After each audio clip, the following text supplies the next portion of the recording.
Welcome to the Speaking Your Lingo podcast, where my goal is to help this generation think well. My name is Shane Lingo, and today we are continuing our series centered around the concept of truth. I want to start today's episode with a question. When is the last time you got into a healthy disagreement? A healthy debate where you and another person were having a conversation and you happen to disagree on an idea or a topic, and each of you took the time to thoughtfully express why you believe what you believe, without either of you getting offended at the end of the conversation or walking away angry. How often does that happen? I recently had the privilege of having one of these conversations with another teacher at the school that I work for. And I want to say that I am very fortunate to teach at a great school with a great team of teachers. And so I recently at lunch, another teacher and I got into a conversation about the new Texas Senate Bill 1515 that was passed by the Senate just about a month ago in Texas. And if you haven't heard about this bill, if passed, public schools in Texas would have to prominently display the 10 Commandments in every classroom starting next school year. That's if it gets approved by the House. And so he asked me, the other teacher and I, as we were having lunch, he asked me what I think about the bill. And we started talking about separation of church and state, and we start talking about the free exercise clause and the establishment clause within the First Amendment. And during this conversation, he's asking me some really great questions and he's challenging me. And at the same time, I'm asking him questions and trying to challenge him. And you could tell during this conversation that we're kind of on different sides of the issue, even though we might actually agree in the end on what should happen with the bill, if it should pass or not. But it was just this kind of fun back and forth conversation where we mostly disagreed on our perspectives, and yet we were able to respectfully challenge one another. And as we're wrapping up this conversation, another teacher is actually sitting there the whole time, kind of listening in on the conversation as we're speaking.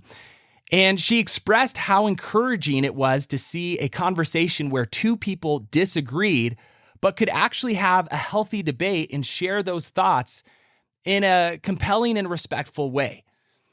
And so this conversation and this experience, as well as some other experiences I've recently had, got me thinking, what happened to our ability to engage in civil discourse? Because sadly, as my colleague recognized and as she pointed out, I feel like these conversations are becoming quickly the exception and not the norm in our society. What happened to our ability to have conversations where we exchange ideas and perspectives, even when we disagree on those ideas and perspectives? And so I wanted to talk about the topic of civil discourse. And so let's take a moment to define that term for us, because it's not necessarily a term we often use, but civil discourse is a discussion or a debate characterized by reasoned, respectful, and thoughtful exchanges of ideas. On the other hand, here's what civil discourse is not. Civil discourse is not an emotional display of ideas that contain personal attacks, direct insults, or deliberate falsehoods. And so here's the question. Which one is more common in our society today? A discussion or debate that's characterized by reasoned, respectful, and thoughtful exchanges of ideas, or an emotional display of ideas that contain personal attacks, direct insults, and deliberate falsehoods? Sadly, I think most would agree it's the latter, right? We live in a culture where canceling, ghosting, and personal attacks are now the norm. And so for today's episode, here's the 3 questions I want to help us answer. Why is civil discourse so important? Why I think it's missing from our society today? And finally, what we can do about it. So let's start with that first question. Why is it so important? And the first thing I would argue is that the ability to engage in civil discourse is an indispensable foundation that our nation was built on. We have a great example of this in history with the Constitutional Convention of 1787. This is the event that happened in Philadelphia where our founding fathers came together and they drafted our Constitution. And when you look at the men involved in this event, they were deeply divided on the issues being discussed. I mean, they were dealing with controversial issues such as slavery, representation. They were dealing with states' rights versus national government. And I would argue they were just as passionate about the issues of their day as we are about the issues of our day. But at this convention where they're drafting our Constitution, they were able to come together and have these challenging conversations and debates in a productive manner that ultimately led to one of the greatest political documents ever written, the American Constitution. And one of the things that helped with that is going into this convention, they set up some important ground rules for these debates. One of the first rules they set up is that they had to address issues without making personal attacks or interrupting the other speakers. The second thing is they had to give everyone an opportunity to speak and everyone the opportunity to be heard. And third, they gave the speaker their full attention and weren't allowed to distract themselves by reading or doing other things during the other person's dialogue, right? So they had these three rules that they put in place that really helped to guide this type of conversation. Now, was this convention perfect? And if you study history, you know the answer is no. But there was a sense of humility about many of these men that were involved in this convention as they were drafting our Constitution. And I love what Benjamin Franklin said about the event.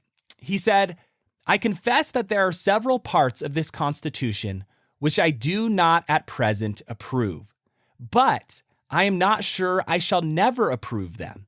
For having lived long, I have experienced many instances of being obliged by better information or fuller consideration to change opinions even on more important subjects, which I once thought right but found to be otherwise. It is therefore that the older I grow, the more apt I am to doubt my own judgment and to pay more respect to the judgment of others." And so when I read these words by Benjamin Franklin, there's just, I guess I would say, wisdom and humility wrapped up inside these words. And so the ability to engage in civil discourse really is an indispensable foundation that our nation was built on. And you see it from the very beginning, even with the drafting of our Constitution, and as you read the words of many of our founding fathers. Now, the second reason I want to go into that civil discourse is important is because it allows us to live together in society even when we disagree. And as we're all aware, the reality is not everyone we do life with agrees with us. In fact, even our closest friends don't see eye to eye on everything. Our family members don't see eye to eye on everything. This is one of the reasons it's so dangerous to bring up politics at Thanksgiving, right? How many of you have had a Thanksgiving dinner where politics or some other conversation is brought up and Thanksgiving dinner is ruined or it's over? And then you have to think about kind of the broader sphere of relationships, though, outside of that, like the people you work with or the person at the grocery store. And we could make a list of our different spheres of influence and the people that we do life with. And the reality is we don't agree with all of those people. So we have to be able to function in life with all of these people in all of these different contexts, with all of these different perspectives and ideas. And I would argue that we can't and shouldn't try to cancel everyone out of our lives simply because we don't agree with their ideas or their perspectives. In fact, civil discourse is the thing that allows us to have the conversations that bring out compromises and some of the best ideas when we do disagree on different topics and ideas. Now, the last reason I would say that it's important to engage in civil discourse in these types of conversations is because it's one of the best ways that we learn how to think well. And again, this is the goal of Speaking Your Lingo. It's to help this generation think well. So when we get into these types of conversations, especially with people we disagree with, there are a few things that happen. First, we gain perspective. We see things from another point of view that we wouldn't have necessarily been able to see or to notice if we didn't get into these conversations with people that we disagree with. We also get to hear viewpoints and ideas that are just essentially different from our own. And so again, it broadens that perspective. And we're challenged on our own assumptions. And so if we don't have other people to push back who think differently than us, then it's hard for our assumptions and sometimes wrong assumptions to be challenged. And so when we get into these conversations, you get all of these really good things that happen. Now, Anyone who knows me really well knows that I love to have a good debate. I'm one of those weird people who actually debate for fun. So for me, there's nothing better than having some sort of philosophical or theological debate, sitting around with good friends and just kind of going back and forth while each of us take a side. But one of the primary reasons I like to debate is because overall it helps me to learn. I learn so much from these different types of conversations. And even if they don't completely change my view or change my mind when I'm in the midst of these different conversations, at the end of the conversations, what I find is I'm wrestling with the thoughts and the ideas that the other person shared long after the debate is over. And most of the time, I would say that even if my views aren't changed, my views have shifted. Or at the very least, I walk away with something valuable from these different debates and conversation. And it's because through these conversations, again, we're forced to use our logic to build understanding and to think through these topics at a deeper level than we can do on our own. And so when done well, I would argue that these types of conversations, where even when we get into kind of these big debates, are really a beautiful thing.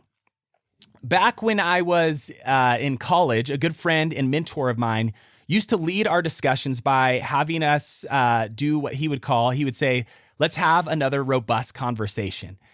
And now that I'm a government teacher, I start pretty much every class or every class discussion this same way. It's time for another robust conversation, a conversation that is strong, a conversation that has depth, a conversation where there is healthy, well thought out debate.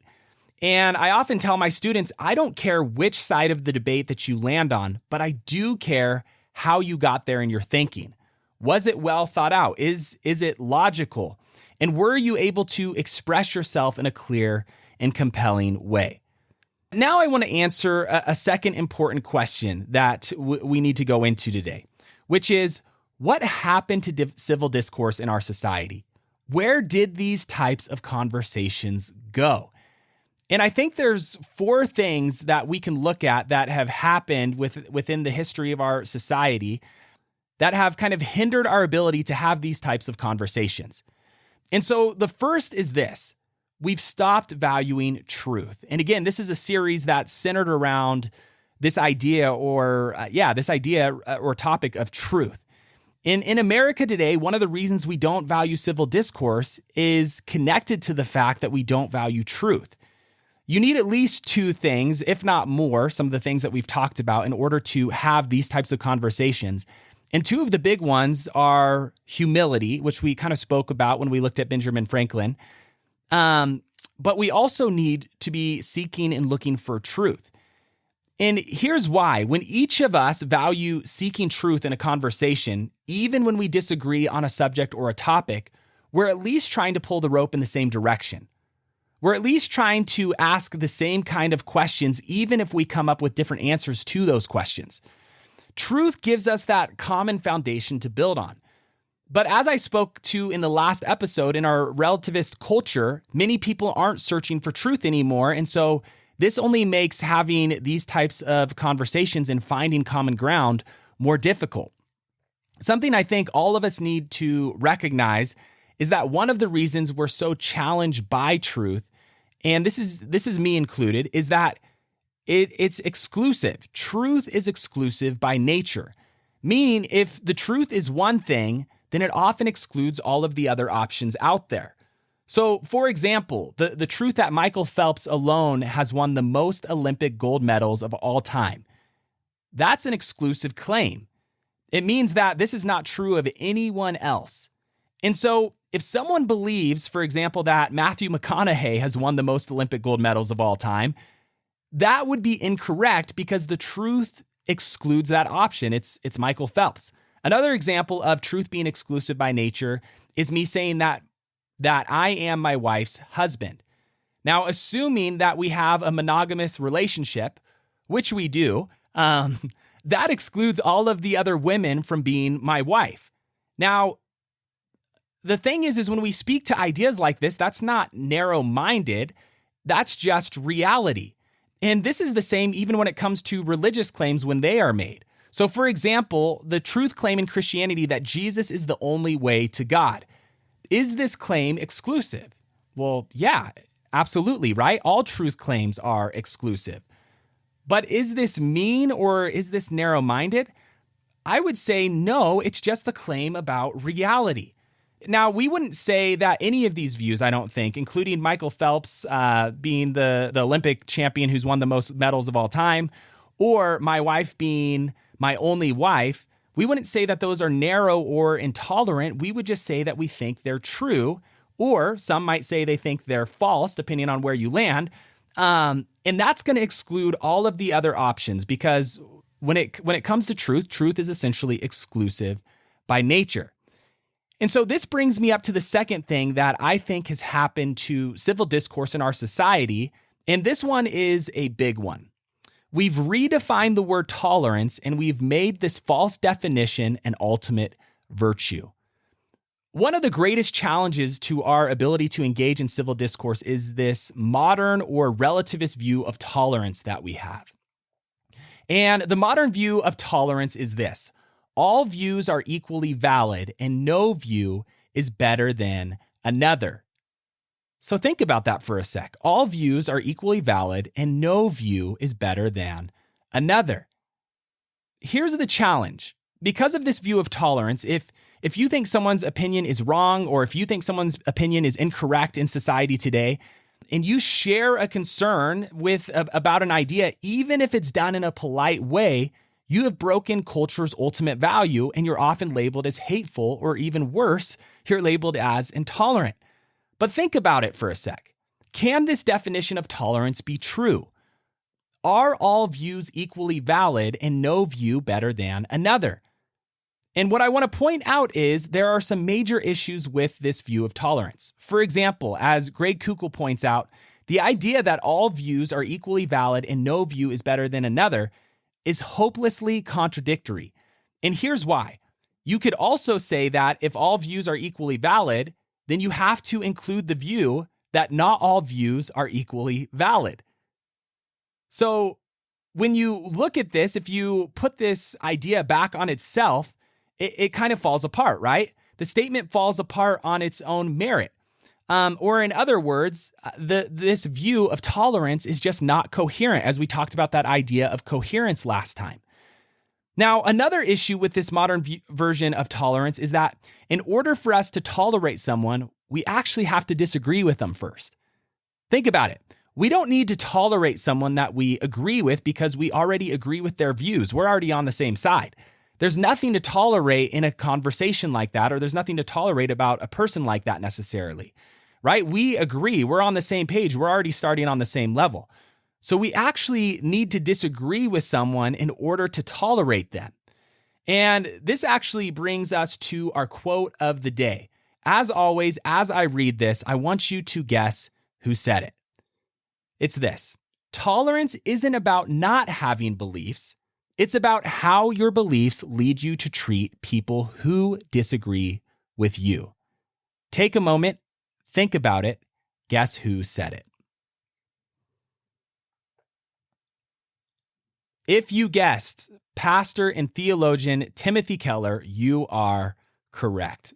Tim Keller, as some of you may know, recently passed away a little over a week ago on Friday, May 19th. And I don't know if there is a pastor who has had a greater influence on me than this man.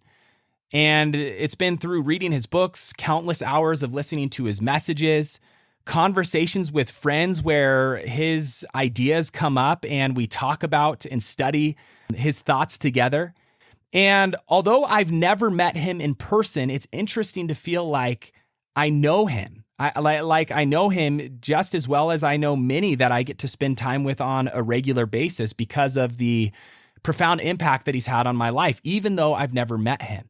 And I've heard many others, they've spoken to that same idea that even though they've never met Tim Keller, he was one of those people that could have a huge impact with the platform he had on the people who read his books and listened to his messages. And I would include myself in that. And so many wise words from Keller. But I want to look at this quote and what he had to say. So tolerance isn't about not having beliefs. In other words, it's not about not having ideas. It's not about necessarily not sharing those ideas. We all have beliefs. We all have ideas. But it's about how your beliefs lead you to treat people who you disagree with. That's what tolerance is truly about. True tolerance is not about hiding your ideas or how we treat ideas, but it's really how we treat people in the midst of having different ideas. True tolerance is respecting people's beliefs and their right to hold those beliefs that are different from our own. But again, we actually have to start with disagreement first. We have to be on the opposite side of the issue in order to practice that. And so the beautiful thing about true tolerance is that it allows us to disagree on culturally sensitive issues, including religious beliefs and political beliefs, and yet at the same time treat people we disagree with dignity and respect. Now, the third thing that I want to say that I think has happened to civil discourse within our society is that we've traded face-to-face conversations for cheap digital interactions. And this is a big one because when we're online, when we're on social media or whatever platform we're using, we have way less empathy for the person sitting behind the screen than the person that we're sitting and talking to face-to-face. And so this automatically allows us to be more combative and less polite and to give these people less respect than we would if the person is sitting right in front of us face to face. When we're sitting face to face, people can read our faces, they can read our body language, and we can read their faces and their body language. And it makes these conversations, especially when we disagree, so much more challenging if we're hidden behind a screen, right? And we all see the effect of that. Another challenge of our online world is that we also have the ability to isolate ourselves into our own little echo chambers. We only watch and listen to people who think the same way that we think, and we don't get to hear any other voices in our society. And so that can cause us to start to think that the whole world thinks the same way that we do, and we don't know how to respond when we run across someone who doesn't happen to agree with our views, when we disagree with someone. Right? And so this whole digital world, and again, I'm not one to say that all technology is bad and things like that, but I do want to point out when it comes to having these types of conversations where we find ourselves on a different side of the fence from the person across from us, the technology is literally getting in the way from being able to do these things well. Now, the fourth thing that I would say is really kind of causing a challenge for us to be able to have these conversations is we're a nation that's starting to turn towards fragile identities. In other words, many people in our society have these fragile identities that are based on fragile ideas. And when your value and your worth is based on fragile ideas and someone challenges those ideas, it's very hard to separate your emotions from the conversation. Because if you attach your identity to these ideas, anytime someone is trying to argue against or even attack those ideas, it's easy to feel like someone is attacking you. Now, there's a lot more I would like to say about that, and maybe we'll get more into that in a future episode. But I think it's a big part of the conversation. What are we putting our identity in? And if it's too closely related to some of these fragile ideas, then we're never going to be able to have conversations about those ideas without getting overly emotional or overly attached to the ideas themselves. Now, the next question that I wanted to answer for us today is, how do we get back to civil discourse? We talked about some of the challenges in our society, why I think civil discourse is missing from our society, why I think it's so important, but let's talk about how we get back to civil discourse. And so as we wrap up, there's a few key things that I think we need to be able to do in order to get back to these types of conversations. So first, in order to have civil discourse, we have to stop being easily offended by ideas. We have to be okay with and expect people to have different ideas than us, even if those ideas are what we consider bad ideas.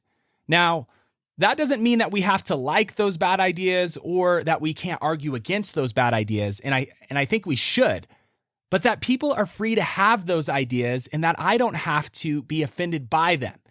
Now, when we talk about ideas turning into bad actions, that's a different conversation. Those are two different things, but people have to be able to express ideas, even those ideas that we disagree with.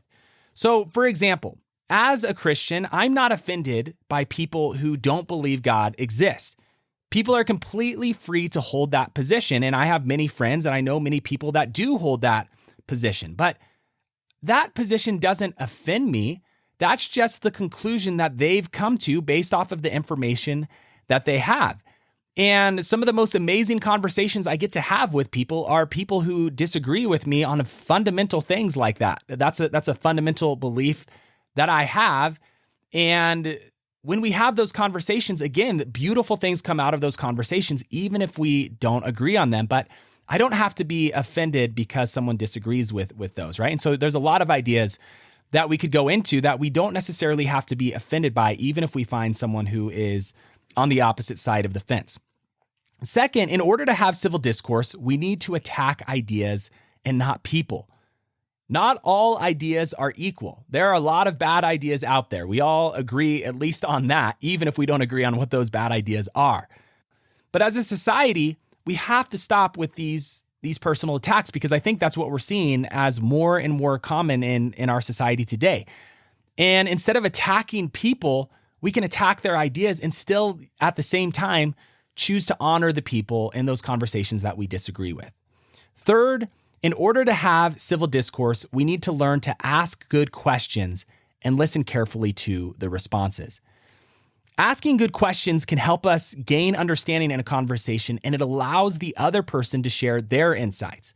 Before we share our views, it's always best to try to understand where the person is coming from. And I know these conversations that we're talking about civil discourse on a broad level. So some of the things that we're talking about might look different depending on the context that the conversation is happening in, right? But when we're having a one-on-one conversation, it gives us the opportunity to ask questions to the person in front of us and to try to gain an understanding of where they're coming from. And depending on where those conversations go and the questions you ask and the answers they give, it allows you to have empathy in the conversation. So you might come at a conversation from a different level. So if you're talking about a sensitive topic, for example, like let's just say death and the afterlife, and you're talking to someone across the table who had someone who just passed away that they care about, you're going to come at that conversation from a different standpoint, and you're going to have more empathy in that conversation because you were able to kind of get some of that information. Now, that doesn't change the logical side of the argument just because, it's emotionally hard to have that conversation, especially after you've lost someone that you care about. But what it does do is it changes the way you have that type of conversation. And again, the problem with our digital world is you're not able to do these things very well when you're trying to interact and do these things online. But I want to get back to this idea of asking questions, because asking good questions is one of our best tools to be able to have these types of conversations. And two of my favorite questions to ask when I'm in one of these conversations with someone that I disagree with or we don't see things the same way are these. What do you mean by that? And how did you arrive at that conclusion? I borrowed these from Greg Koukl. He has a great book on how to have these types of conversations. His book is called Tactics. But these are two great questions that you can ask in a conversation. And these questions can help the conversation, first of all, stay focused and for everyone to kind of define their terms and understand what everyone's talking about. And it also allows you to gain understanding on how the person arrived at their conclusion, how they got to where they got in their thinking. And so if we can throw in the more questions we can throw into these conversations and the more that we can sit back and listen to the responses, the better these types of conversations go. Now, fourth, and I would say most important, in order to have civil discourse, we need to do our best to be approachable. We can choose to love people and to be approachable even when we strongly disagree. And Keller actually has another great quote where he speaks to this idea. Tim Keller says, "Be the kind of person about whom people conclude that, even if they disagree with you, you are someone they can approach about such matters." Man, what a great idea. And so that should be the goal in these types of conversations. And I say that should be the goal in these types of conversations because this is what actually allows for these conversations to happen. This is what allows for civil discourse to continue in our society. If we can be the type of person that even when we disagree with someone and we disagree with their ideas, but they feel like they can approach us with those ideas and we can have this type of conversation without personal attacks or insults or anything like that. This is what allows for these conversations to go forward. Now, as we wrap up today and we look forward to the next episode, I'm going to be talking about the topic of morality and justice. Is there such a thing as objective morality? If so, what do we ground it in? And what role should morality and religious convictions play in politics and government? So make sure, if you haven't done so already, to give this podcast a follow. And if you've enjoyed it so far, please leave me a review. As always, until next time, thanks for listening, and we'll see you on the next episode.